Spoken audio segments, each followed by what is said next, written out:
Queridos irmãos e irmãs, no Resposta Católica de hoje, nós queremos responder a pergunta do Luciano. Luciano pergunta a respeito de música litúrgica. Ele diz: Padre Paulo, como é possível que algumas pessoas façam o uso do rock ou do funk e de danças dentro da liturgia da igreja? O que dizer da bateria e das palmas? Pois bem, respondendo ao Luciano, eu gostaria de colocar alguns princípios necessários para uma escolha dos cantos litúrgicos. Eu sei que existem equipes de liturgia, ministérios de música que devem preparar a música para as nossas paróquias. O que fazer? Como escolher músicas que realmente respeitem o caráter litúrgico?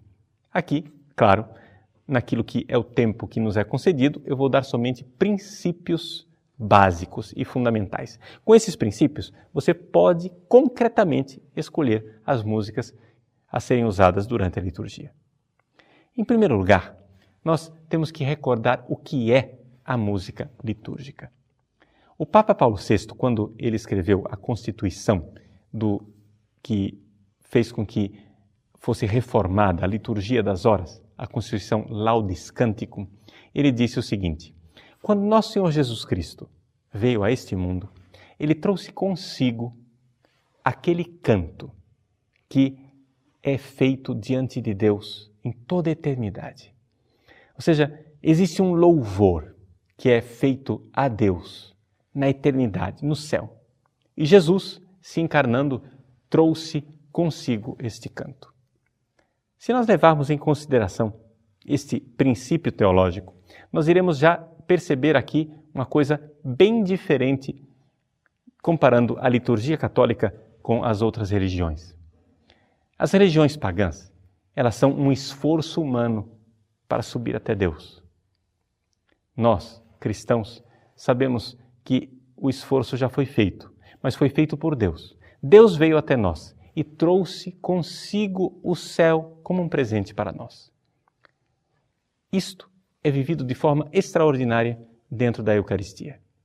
Na celebração eucarística, na Santa Missa, nós vivemos já aqui na terra uma antecipação daquele culto e daquele louvor que nós todos iremos viver com Jesus no céu.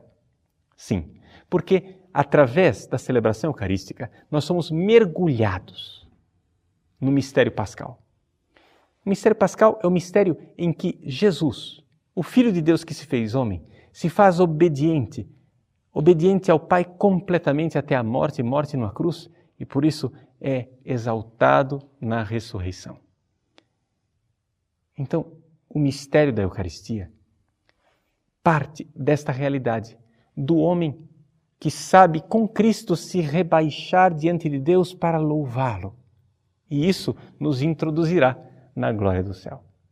Essa atitude de que o homem deixe Deus ser Deus, se abaixe, tome a sua cruz, carregue-se de humildade e tome o seu lugar para que Deus esteja no centro e na glória. É esta atitude que nos salva e esta atitude básica do sacrifício de Cristo na cruz. Jesus, diz a carta de São Paulo aos Filipenses, sendo Deus, não se apegou ao seu ser igual a Deus, mas se esvaziou a si mesmo. Esse princípio, essa kenosis, essa é a palavra técnica, kenosis, esvaziamento. Esse esvaziamento de Jesus diante do Pai do céu foi que o introduziu na glória. E é aqui que nós, dentro da Eucaristia, imitamos o Cristo. Sim, por que a gente diz que a Eucaristia é o sacrifício de Cristo da cruz de forma incruenta? O que é o sacrifício de Cristo na cruz? Nós sabemos. E que esse sacrifício é realizado na celebração eucarística, nós também sabemos, embora não enxerguemos com os nossos olhos. Mas de que forma, real e concreta, é que a gente, ao celebrar a missa, se une a esse sacrifício de Cristo na cruz? Nós nos unimos ao sacrifício de Cristo na cruz na Eucaristia. Eucaristia quer dizer o quê? Esse louvor a Deus. Colocar Deus no centro, na adoração. Nós nos sacrificamos, quer dizer que nós nos esvaziamos e damos a glória a Deus. Esta é a união concreta da Assembleia Celebrativa. Essa é a união concreta do sacerdote ao fazer este sacrifício de louvor. A Eucaristia é sacrifício de louvor. Pois bem, em breves pinceladas eu coloquei aqui um pouco da teologia daquilo que é uma celebração eucarística. Agora, a partir disto, você imagine, que sentido tem uma comunidade se reunir para celebrar a Eucaristia com o seu sacerdote e se esquecer de Deus, colocando o homem no centro? Porque é isso que nós vemos em algumas celebrações litúrgicas. O Papa Bento XVI já chamou a atenção disso várias vezes, desde quando ele era cardeal Joseph Ratzinger, e escreveu o livro Introdução ao Espírito da Liturgia. Essa tendência que surgiu de uns anos para cá, de se colocar o homem no centro. A gente vê algumas comunidades, e infelizmente nós temos isto atestado inclusive em vídeos no YouTube, e eu acho que por aquilo que eu vejo do e-mail do Luciano, provavelmente ele enxergou e viu isso em alguns desses vídeos, nós vemos uma comunidade festosa, alegre, contente, celebrativa, sem dúvida alguma, mas esquecida de Deus. A gente vê claramente que o homem está no centro. A gente vê claramente que estão todos muito alegres, fazendo o seu carnaval dentro da igreja. Mas onde está o louvor? Onde está a adoração? Onde está a centralidade de Deus e o esvaziamento, o sacrifício humano? Aquilo que é unir-se ao sacrifício de Cristo na cruz para, então, com Ele, irmos para a glória. Se com Ele morremos, com Ele viveremos. Esse sacrifício de louvor, que é típico da celebração eucarística e de todo o culto cristão. Nosso Senhor Jesus Cristo veio trazer aqui na terra esse sacrifício de louvor. Portanto, músicas que dispersam, que fazem a comunidade se voltar para si mesma e se esquecer de Deus. Músicas que nos tiram da atitude de adoração. Músicas que nos inserem numa dinâmica de sensualidade. Ah, a música é gostosa, eu gosto deste ritmo. Esse ritmo mexe comigo fisicamente. Pois bem, esse tipo de música é música de carne. É música que é feita para a glorificação da carne, ou seja, do próprio ser humano, e que se esquece de Deus. Algumas pessoas, talvez bem intencionadas, não sei, querem introduzir dentro da liturgia todo tipo de música popular que faz sucesso lá fora. E assim, com isso, eles querem atrair as pessoas para dentro da igreja. Só que a igreja não é um concurso topa tudo por encher a igreja. Entende? A igreja não é um negócio do tipo, vamos ver quem consegue colocar mais gente dentro do ônibus da igreja. Nada disso. A igreja, ela existe para que nós, convertidos, possamos chegar até Deus. E na nossa conversão, no nosso sacrifício, levar outros irmãos para o céu. É assim que nós seremos sal da terra, é assim que nós seremos luz do mundo. Mas o que fazer se o sal perder o seu gosto? O que fazer se a luz já não ilumina? É necessário que nós entendamos que ser cristão é ser diferente. O cristão que se deixa diluir pelo mundo e se torna idêntico a todo mundo, igual a todo mundo, é um cristão que perdeu o seu gosto. É um sal que já não salga, que só serve para ser pisado, diz nosso Senhor. O cristão deve ter uma diferença. E essa diferença, ela deve ser notada numa atitude de conversão. A atitude básica de conversão é que eu deixo de ser Deus. Eu deixo desta pretensão de ser o centro de tudo e deixo que Deus tome o centro de tudo. Então, é por causa disto, por causa desta atitude adoradora, que algumas músicas são inadequadas dentro da liturgia. Dentro da liturgia católica, nós já temos uma tradição musical de 2000 anos. Não é necessário que haja somente um ritmo ou um estilo musical dentro da igreja, mas é necessário que todos os ritmos e estilos musicais conduzam a esta atitude de culto, de louvor a Deus e de adoração, de centralidade de Deus, onde o homem deixa a sua posição pecaminosa de idolatria, de querer ser Deus no lugar de Deus. O Concílio Vaticano II, no seu documento sobre a liturgia, Sacrosanctum Concilium, nos recorda também uma pérola preciosa que talvez não seja explorada suficiente aqui na Igreja do Brasil. Trata-se do canto gregoriano. Vejam, aqui eu faço questão de enfatizar. É um documento do Concílio Vaticano II, Sacrosanctum Concilium. O Sacrosanctum Concilium nos recorda que a liturgia deve usar o canto gregoriano, tal como ele é apresentado pela Constituição Litúrgica do Vaticano II, a Sacrosanctum Concilium. Gostaria de enfatizar isso daqui. Veja só, muita gente acha que cantar o gregoriano e cantar o latim é uma coisa que é do passado, porque agora nós estamos em novos tempos e o Concílio Vaticano II já mudou tudo isso, jogou tudo pela janela e nós não podemos mais usar o gregoriano porque isso é uma velharia que já não tem mais sentido. Nada disso. A Constituição Sacrosanctum Concilium sobre a liturgia diz claramente que a Igreja deve manter o seu patrimônio litúrgico. Eu leio conforme o número 112. Ele diz assim: a tradição musical da Igreja é um tesouro de inestimável valor. Tradição musical, isso quer dizer que existem músicas que são um tesouro e não podemos jogar esse tesouro pela janela.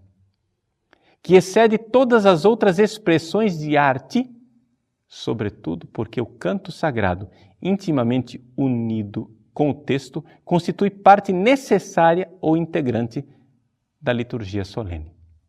Vejam, meus queridos, a importância do canto litúrgico, que faz parte da liturgia solene da Igreja.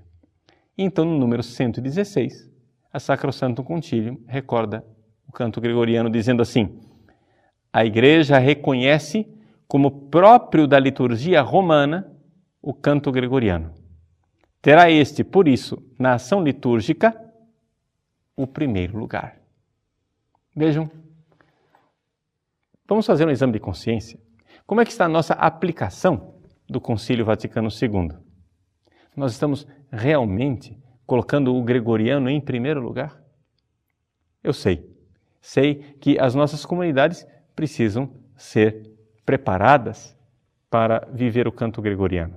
Mas, por exemplo, a valorização do gregoriano no salmo responsorial é algo que pode ser feito imediatamente. Nós podemos ensinar ao nosso Ministério de Música, aos nossos salmistas e cantores, a cantar o salmo conforme a tradição gregoriana da Igreja. Além disso, o concílio e o próprio Papa Paulo VI insistia que os fiéis aprendam a cantar as músicas mais tradicionais em gregoriano. Seria tão bonito que os nossos fiéis aprendessem a cantar o Pai Nosso em latim, com o canto gregoriano, que eles soubessem aquelas respostas básicas e bonitas, como o Santo, o Agnus Dei, que soubessem cantar o Kyrie, o Senhor tem de piedade, que soubessem louvar a Virgem Santíssima com a Salve Rainha. São cantos básicos que fazem parte da nossa formação católica. Inspirados nessa tradição litúrgica de 2000 anos, do canto gregoriano, inspirados na tradição litúrgica mais recente, a Igreja quer ensinar você a escolher os cantos que, juntamente com, certamente, a ajuda do seu pároco, do seu bispo, de pessoas que tenham formação para isso, irão fazer parte da liturgia solene da Igreja. É por isso que a própria Sacrosanctum Concilium nos recorda que nós devemos evitar qualquer modalidade de canto que não esteja em sintonia com esta ação litúrgica. Como eu disse, para você é importante recordar mais uma vez. O ritmo e o tipo de música que você irá escolher para a missa deve estar em sintonia com a ação litúrgica, ou seja, com esse princípio de adoração. Não se colocar ritmos e cantos que dispersem. Existem ritmos que por si mesmo não louvam a Deus. Você pode colocar o nome de Deus e palavras de louvor o quanto quiser numa música de rock. O próprio ritmo do rock e a forma musical do rock não louva a Deus. Por quê? Porque o rock é uma música por si mesma, na sua estrutura, revolucionária. Eu não quero aqui dar aula de música, mas para aqueles que entendem de música, eles vão entender perfeitamente aquilo que eu estou dizendo. Existe uma tradição musical no Ocidente e no mundo inteiro, que é a seguinte: qualquer música é composta de melodia. É aquilo que é a musiquinha que a gente cantarola, não é isso? Esta melodia, ela embaixo é apoiada por uma harmonia. São os acordes que nos ajudam a cantar. E por baixo ainda está uma realidade chamada ritmo. Existe uma inversão satânica no rock, onde tudo é colocado de cabeça para baixo. No rock e em outros tipos de música, onde o ritmo é colocado acima de tudo, a harmonia, ela ocupa um lugar quase que desprezível e a melodia desaparece completamente. Há uma inversão. Se coloca de cabeça para baixo a música. Se nós formos, no entanto, para o canto gregoriano, nós vemos que o canto gregoriano é feito todo ele de melodia. Porque é um canto que não é acompanhado por instrumentos, basicamente. Pode ser, sim, acompanhado pelo órgão, mas não há ritmo, não há compasso no gregoriano, no sentido estrito da palavra. O ritmo é o ritmo do cantor, da respiração, daquilo que é a vida. Então, no canto gregoriano, nós temos aquilo que é a melodia que leva a alma para Deus. Então, na hora de escolher uma música, não escolha uma música que se excede no ritmo, uma música excessivamente ritmada, num batidão que simplesmente provoca reações físicas, mas que perturbam a alma. Escolha músicas que são excelentes, sobretudo na sua melodia. Suportadas, ou seja, com o fundamento de uma harmonia, e onde o ritmo ocupa certamente um lugar muito subalterno e não ocupa o lugar principal no palco. Esse seria o princípio básico para a escolha de uma música litúrgica, onde fosse respeitada esta hierarquia de melodia, harmonia e o ritmo muito subalterno. Esta escolha, ela pode ser feita por você. É algo que é real, concreto, no nosso dia a dia. Você pode ter noção e ver que as músicas que respeitam isso são músicas que geralmente conduzem à adoração e conduzem a Deus. Espero ter, com isso, respondido à dúvida do Luciano. Deus abençoe você.